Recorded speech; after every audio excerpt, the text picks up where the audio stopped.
नमस्कार, मैं हूं आपके साथ हेमंत कुमार। और ईरान अमेरिका के बीच में जो वार्ता हो रही है उसमें पहले दिन आखिरकार क्या हुआ है ये इस वीडियो में जानेंगे, और इस वार्ता से नतीजा क्या निकलेगा इस पर भी बात करेंगे। तो इस वीडियो को आप पूरा देखिए, क्योंकि करीब 47 साल के बाद ईरान अमेरिका दोनों बातचीत की टेबल पर पहली बार एक साथ मिले हैं। तो जाहिर सी बात है कि इसकी चर्चा पूरी दुनिया में है, क्योंकि 40 दिन से ज़्यादा का युद्ध चला और युद्ध के बाद सीज़ फायर की घोषणा हुई। सीज़ फायर के बाद पाकिस्तान के इस्लामाबाद में शांति वार्ता के नाम से, समझौता वार्ता के नाम से एक टेबल पर ये देश जब आए, तब सवाल ये उठा कि क्या ये सीज़ फायर सफल होगा, ये वार्ता, ये बातचीत क्या सफल हो पाएगी, इसके मायने क्या हैं। पूरी दुनिया में अलग अलग तरीके से इसे लेकर चर्चाएं भी चली।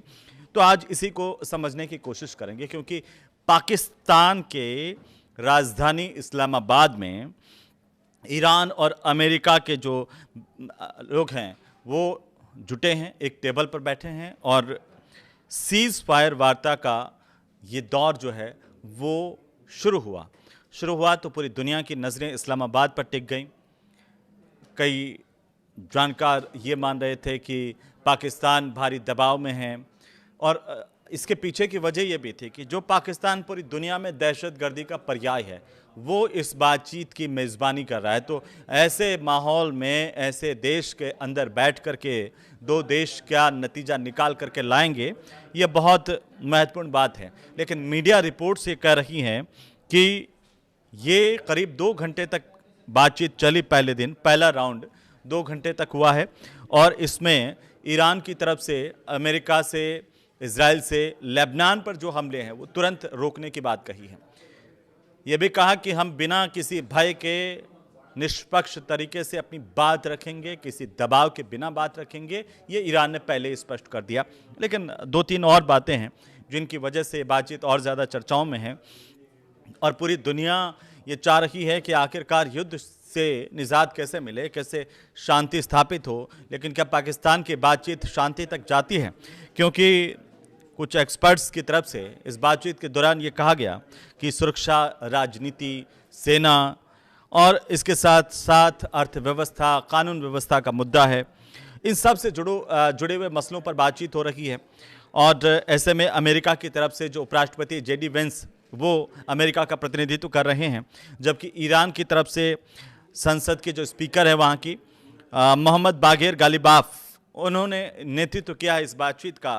और ये जो पहला दौर है वो शनिवार को शुरू हुआ, करीब 2 घंटे से ज़्यादा वक्त तक बातचीत हुई।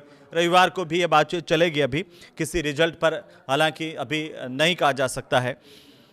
लेकिन एक बहुत महत्वपूर्ण बात है कि करीब 47 साल के बाद में ये जो दोनों देश हैं वो बातचीत की टेबल पर साथ में आए हैं या साथ में बैठे हैं, ये बहुत महत्वपूर्ण है। क्योंकि 47 साल पहले जब हम पीछे जाते हैं तो पीछे 1979 का साल था, जब ईरान की इस्लामिक क्रांति हुई, और उसके बाद ये पहली दफ़ा है जब दोनों देश के नेताओं ने इतने बड़े स्तर पर आमने सामने की बातचीत की है। लेकिन इससे पहले ईरान ने क्या कहा है? ईरान ने ये कहा कि अगर इस्लामाबाद में चल रही बातचीत किसी नतीजे पर नहीं पहुंचती है तो सिर्फ इजराइल को इसका दोष नहीं दिया जा सकता है। क्योंकि एक तरफ अमेरिका, ईरान, दोनों तरफ से सीज़ फायर का ऐलान हुआ। इजराइल ने कह दिया कि लेबनान पर लागू नहीं होता, लेकिन ईरान ने कहा कि लेबनान पर हमले रोकने होंगे। जैसे ही ये सीज़ फायर हुआ, इजराइल ने लेबनान पर अपने हमले तेज़ कर दिए। तो ये कई तरह के संशय के बादल इस बातचीत को लेकर के शुरुआत से ही मंडराने लगे कि आखिर होगा क्या। इजराइल और अमेरिका के फैसले इससे जुड़े हुए हैं। ईरान कह रहा है कि इसलिए वार्ता फेल होने पर जिम्मेदारी अमेरिका की ही होगी कि अगर ये वार्ता विफल हुई है। तो अब आप इस वार्ता की गंभीरता को समझिए, या यूँ कहें कि अगर दोनों देशों के प्रतिनिधियों की बात करें तो देखिए, इस बातचीत में पाकिस्तान अपने आप को बेगानी शादी में अब्दुल्ला दीवाना वाला स्थिति के अंदर पेश कर रहा है और फूफा बना हुआ है। तो जाहिर सी बात है कि पाकिस्तान की सरजमी पर यह बातचीत हो रही है। इसमें पाकिस्तान की तरफ से जो पाकिस्तान के प्रधानमंत्री है शहबाज शरीफ, वो शामिल हो रहे हैं। कहा जा रहा है कि आसिम मुनीर इसमें शामिल हुए हैं, जो सेना प्रमुख है पाकिस्तान के। इशाक डार जो कि पाकिस्तान के विदेश मंत्री हैं, और इसके साथ साथ पाकिस्तान के जो राष्ट्रीय सुरक्षा सलाहकार हैं आसिम मलिक, वो भी मध्यस्थता के दौरान शामिल हुए हैं इस बातचीत में। अमेरिका की तरफ से अगर हम बात करें तो प्रतिनिधियों में अमेरिका के उपराष्ट्रपति जेडी वेंस प्रतिनिधित्व कर रहे हैं अमेरिका का। उनके साथ में स्टीव विटकॉफ है। स्टीव विटकॉफ स्पेशल प्रतिनिधि हैं, और इसके साथ साथ जो सीनियर एडवाइजर है अमेरिका के वो है जेरेड कुशनर। इसके अलावा अमेरिका की तरफ से जो सैन्य अधिकारी है ब्रैड कूपर, वो भी इस बातचीत में शामिल हो रहे हैं। तो ईरान की तरफ से कौन है? ईरान की तरफ से जो नेता शामिल हो रहे हैं, ईरान की संसद के स्पीकर अध्यक्ष मोहम्मद बागिर गालिबाफ है, उनके साथ में है अब्बास अरागची है, विदेश मंत्री ईरान के, वो इस बातचीत में शामिल हो रहे हैं। और इसके साथ साथ अगर हम बात करें तो ईरान के जो उप विदेश मंत्री हैं मजीद तख्त रवांची, वे भी इस बातचीत का हिस्सा है। तो ईरान की तरफ से 3 बड़े नेता हैं जो अपनी बात रख रहे हैं। अमेरिका की तरफ से 4 प्रतिनिधि है, ईरान की तरफ से सबसे कम है, और पाकिस्तान के भी 4 प्रतिनिधि इसमें शामिल हो रहे हैं। हल क्या निकलेगा ये अलग बात है, दिगर बात है, लेकिन जो बातचीत हुई है उसको कई मुद्दों पर कई लोग सराहना भी कर रहे हैं, तो कई लोग अपने अपने हिसाब से देख रहे हैं। लेकिन पाकिस्तान की स्थिति काफ़ी हास्यास्पद है, क्योंकि जिस तरीके से एक ट्वीट हुआ, उसके बाद ये कहा जा रहा है कि उसमें एडिट किया गया, फिर एक ट्वीट वो हटा दिया गया। तो ऐसे में समझा जा सकता है पाकिस्तान की कठपुतली की तरह से इस पूरी बातचीत के दौरान नजर आ रहा है, और ये कहा जा रहा है कि इस कठपुतली की जो डोर है, जो कमान है, वो अमेरिका के हाथ में है। अमेरिका जैसे जैसे नचा रहा है वैसे वैसे पाकिस्तान इस वक्त नाचने के लिए मजबूर है। तो पाकिस्तान की कोई बहुत ज़्यादा महत्वपूर्ण भूमिका इस बातचीत में हो ऐसा नहीं है, क्योंकि पाकिस्तान वही कर रहा है जो अमेरिका कह रहा है।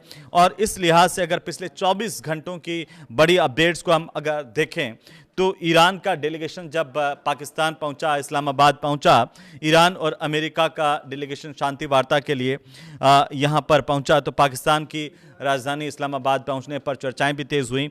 और इसी दौरान ट्रंप ने एक चेतावनी दे दी। ट्रंप ने चेताया ईरान को कि पीस डील नहीं हुई तो अमेरिका फिर से हमला करेगा। अब इसको लेकर के भी अंतर्राष्ट्रीय मीडिया में अलग अलग बातें हैं, अलग अलग चर्चाएं हैं कि अमेरिका ने पहले दबाव बनाने की एक रणनीति अपनाई, या फिर कुछ लोग कह रहे हैं कि ट्रंप की बातों पर कोई भरोसा यकीन नहीं है, क्योंकि वो अपना भरोसा खो चुके हैं। और साथ ही साथ जो जेडी वेंस है, हालांकि उनका जब बयान आया तो एक सधा हुआ बयान था। इस्लामाबाद जाते हुए जेडी वेंस ने एक महत्वपूर्ण बात कही। उन्होंने कहा कि बातचीत से अच्छे नतीजों की उम्मीद है, लेकिन ईरान अमेरिका के साथ चालाकी ना करें।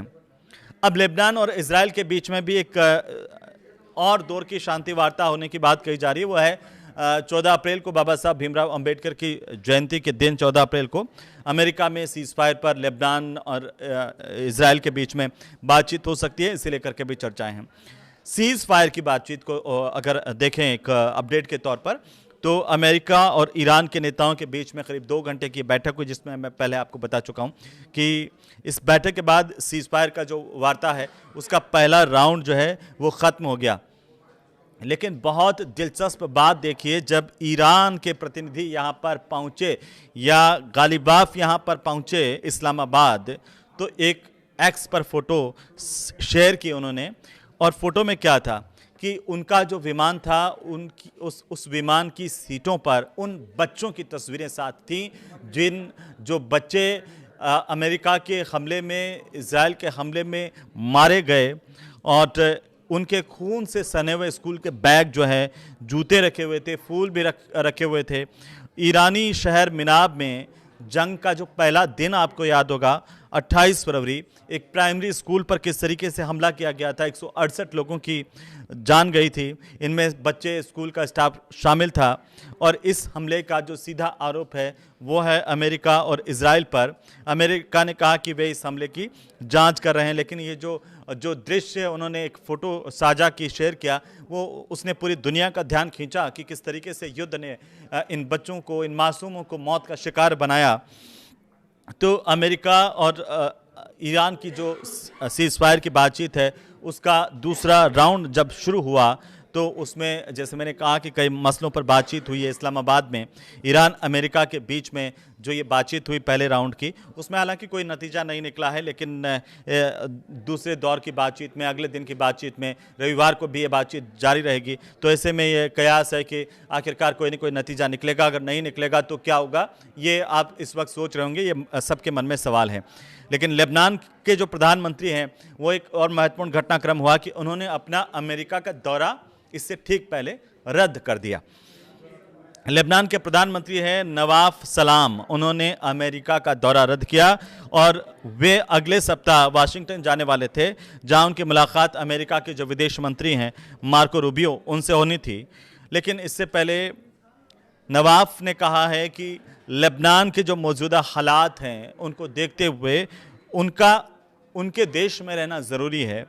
उन्होंने ये भी कहा कि उनकी ये जिम्मेदारी है ऐसे वक्त में कि वे अपने देश की सुरक्षा और एकता को बनाए रखें। लेकिन इन सब के बीच में आसिफ मुनीर जो है वो ईरान और अमेरिकी प्रतिनिधियों से अलग अलग ड्रेस में मिले। इस बात की भी चर्चा हुई कि ड्रेस बदल करके वो किस तरीके से अलग अलग मिले हैं उनसे। तो कुछ लोग के ये भी सवाल खड़े कर रहे हैं कि सिर्फ ये कपड़े नहीं बदलते हैं, इनके जज्बात भी ऐसे में साथ साथ बदलते चले जाते हैं, क्योंकि ये एक जगह कायम नहीं रहने वाले लोग हैं।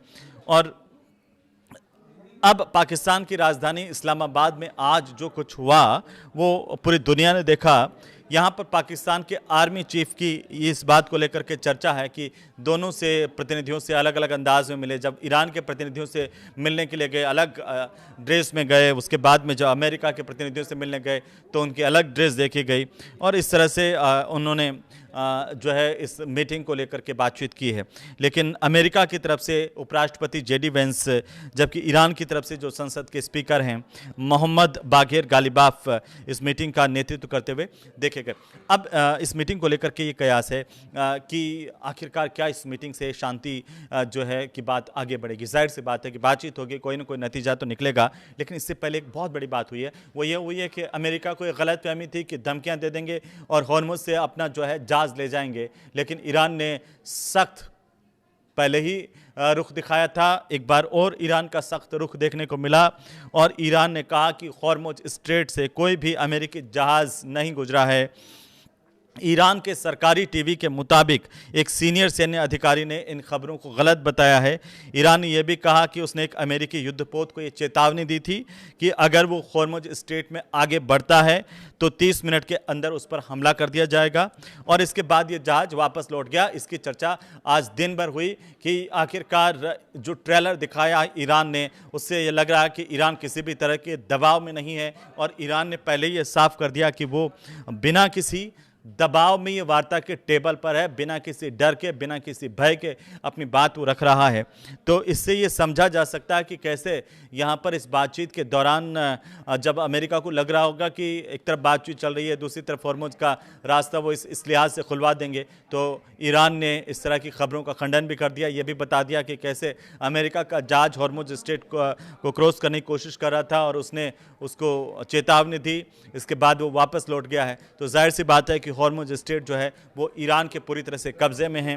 अब बातचीत के नतीजे क्या निकलते हैं, आपको क्या लगता है, हमें कमेंट करके आप बता सकते हैं। लेकिन फिलहाल ये जो घटनाक्रम हुआ है पूरा का पूरा वो 11 अप्रैल का घटनाक्रम है, जिसमें 12 अप्रैल को भी ये बातचीत जारी रह सकती है। उसके बाद क्या नतीजे आते हैं वो भी हम आपके साथ साझा करेंगे। लेकिन तब तक के लिए मुझे अनुमति दीजिए। नमस्कार। आपको वीडियो कैसा लगा हमें ज़रूर से बताएं कमेंट करके।